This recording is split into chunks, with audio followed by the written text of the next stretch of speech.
मोक्षिच्छा सुद्धा त्याला नसते. अनेक देव मिळून करीतीयाचे धारण पंचभूते इंद्रियगण शरीरिया देवरूप आकाश वायू अग्नी जल पृथ्वी वाणी मन चंचल डोळे कान यांचे युगुल धारक या देहाचे. हे देव महात्म्य आपुले प्रकट करीत बोलले प्रत्येक म्हणे मीच धरिले देहा आश्रय देऊनी.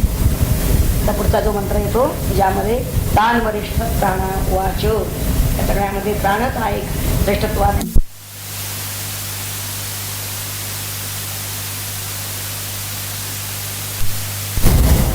आठवा वन्नी वाहक होऊनी हवी अर्पिलेले हवनी पोचवी देवास नेऊनी असे शास्त्र सांगे श्रुती. अग्नीपेक्षा चांगले काम तू करीसी भले सर्व प्राणे अर्पिलेले देवा पोचे निश्चयाने. देवापूर्वी पितराची कव्य देती आदरेची तूच त्यांना पोचविसी वात्सल्याने प्राणदेवा.